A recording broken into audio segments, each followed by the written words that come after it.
Only the biggest stories, only the biggest guests, and only the biggest opinions. This is AM 560, The Answer.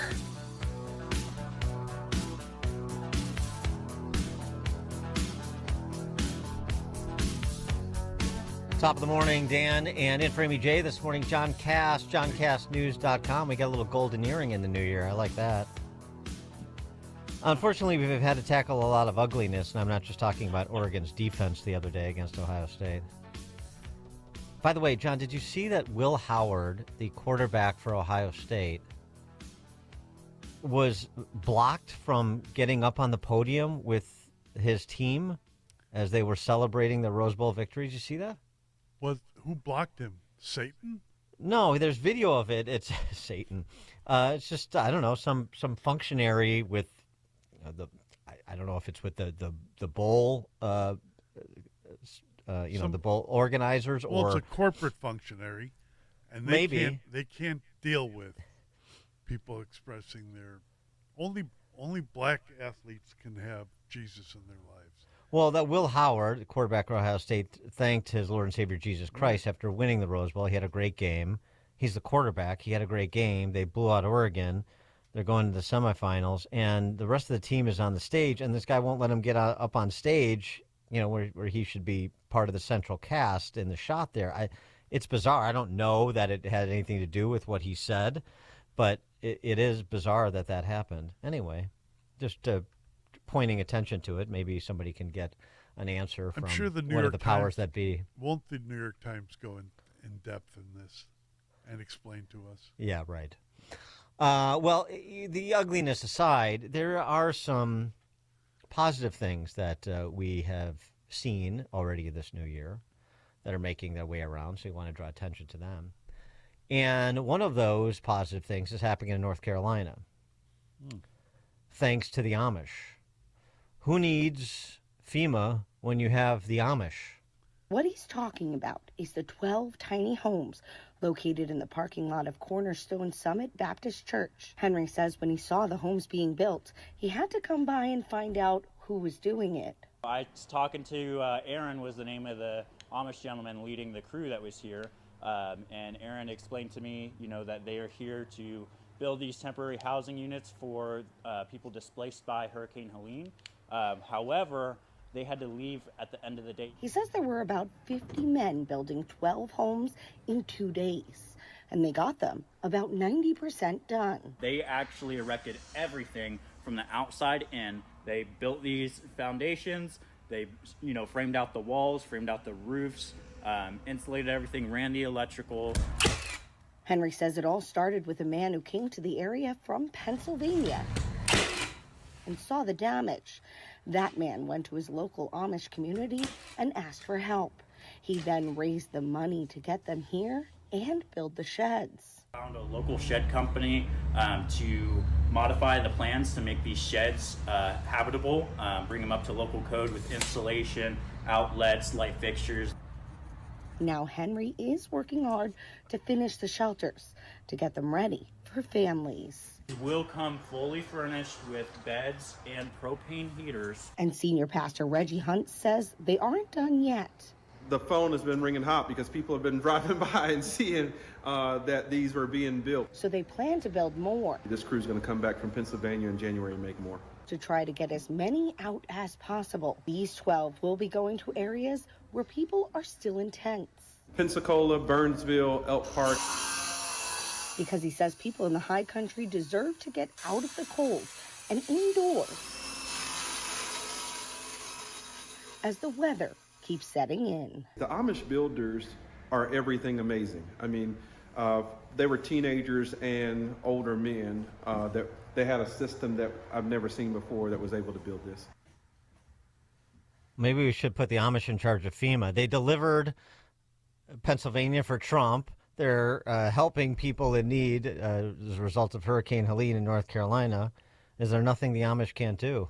Well, maybe we need to produce more Amish. If you need somebody to build your house, why don't you go look up whoever's majoring in cultural anthropology and DEI and so forth, and ask them to do it. Right. Here's a hammer, here's a saw, here in Nails. Can you please build me a house? Well, someone who is trying to produce more people with the trade skills of the Amish is Kent Lasnoski. He is the president of San Damiano College for the Trades. That's right here in Illinois, Springfield, to be specific, the state capital, don't you know? He joins us now. Kent Lasnoski, thanks for joining us again. Appreciate it. Hey, my pleasure. Glad to be with you guys today. So before we begin, I know we had you on the program a little while back when San Damiano was launching. Just give us the backstory on the College for the Trades that you founded and how things are progressing since we last checked in with you. Sure, yeah. Well, the backstory is, there used to be a College for the Trades throughout most of the 20th century in Springfield. And, well, I misspoke. It wasn't a college. It was a high school for the trades, and it was run by the Franciscan Brothers of the Holy Cross. When that went out of existence, there was a loss to the state, a loss to the community, and the bishop of Springfield, Bishop Thomas John Paprocki, really felt moved to try to get it back. And so he had an opportunity through the generosity of the Hospital Sisters of St. Francis with a campus that came open to put that plan in action. And so here we are, trying to make it happen as best we can. Well, that's nice to I know Paprocki, so it's nice to have some leadership from the church. That's also in short supply. So where are we with respect to the college and the student body and the applications and that whole process of building out the community? Yeah, things are rolling. Things are moving fast. I've got something like beyond 80 students who are interested. We have a number of students coming out just to see the campus and talk to us and go through an interesting program of introduction, a nice visitors weekend to see what we're all about here in March. And so we're really excited for that. And we're deep into the process with the state of Illinois and the Board of Higher Education to get through operating authority. We've been through a round of questions with them, submitted our application, and, going through the process and working with all those people to make sure that we get open as quick as we can. So you're confident the demand is there. Are you allied with the trade unions at all to, provide a pipeline? Yeah, my relationship is good with unions, especially the Carpenters Union has been real helpful with us.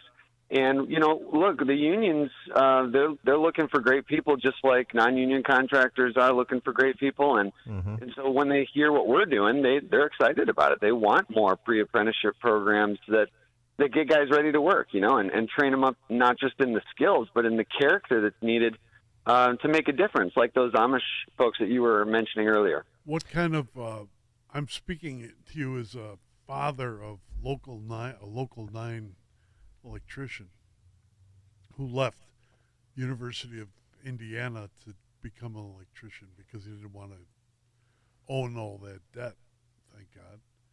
But what kind of remediation do you have to do for many of these students to get them ready to deal with simple mathematics and angles and so forth in carpentry or electronics to be safe?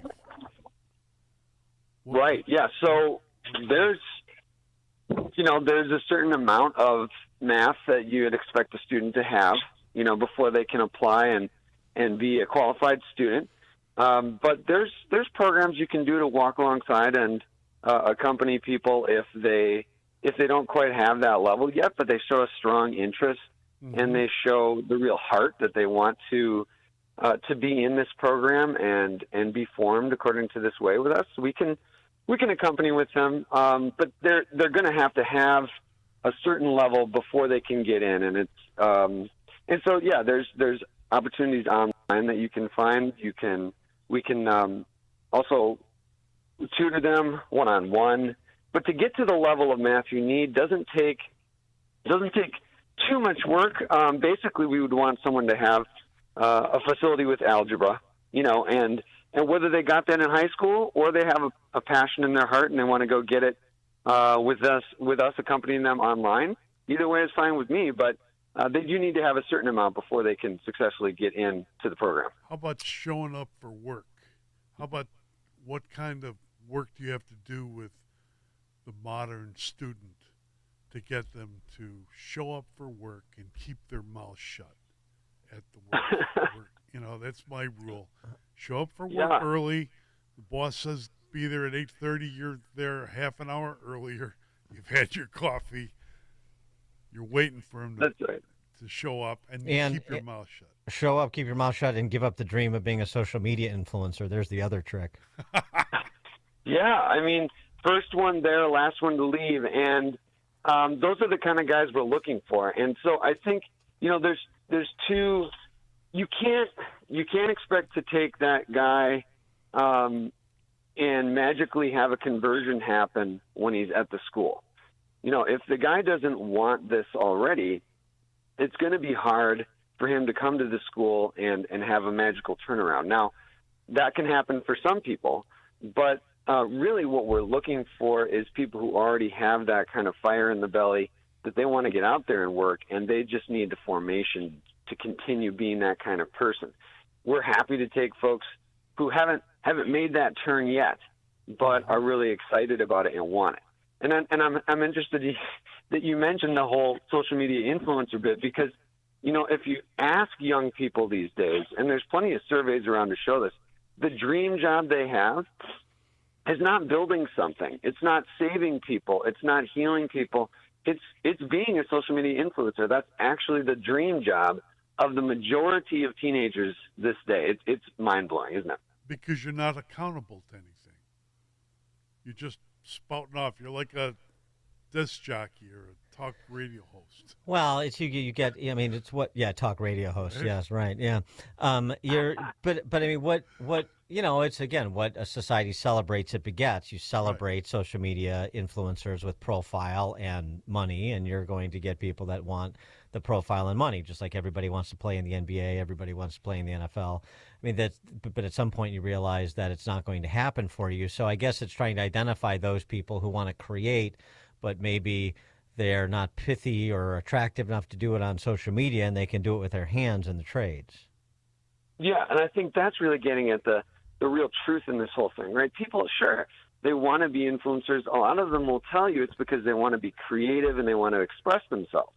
Well, that's not bad, right? Wanting to be creative and express themselves. But unfortunately, we've reduced creativity down to basically communicating our own consumer preferences to people over the internet, right? Instead of thinking that to create something means to build a house or to make some fine woodworking. We've said creating something is to create myself. And that's where we get a little confused. And you can see where that goes down some crazy paths, as we've all seen. Yeah, I like the character formation piece as part of this curriculum, too. I mean, it's embedded in there. I can hear it. Kent Lasnoski is the president of San Damiano College for the Trades in Springfield, Illinois. Check them out if you have a young person in your life who you think would be inclined to the trades. This is a good path. San Damiano College for the Trades. Kent Lasnoski, thanks again, Kent. Appreciate it. Hey, my pleasure. Thanks for having me on. And he joined us on the Turnkey.Pro answer line. Hear about the big stories of the day, then talk about them right here on Chicago's Morning Answer on AM 560. The Answer. Need life insurance but have diabetes, high blood pressure, or on anxiety meds? If you're a 50-year-old male, even porky, or with type 2 diabetes, $1 million of life insurance may only cost you about $200 a month. For affordable term life insurance, call Term Provider and speak with Big Lou at 800-444-2013. 800-444-2013 or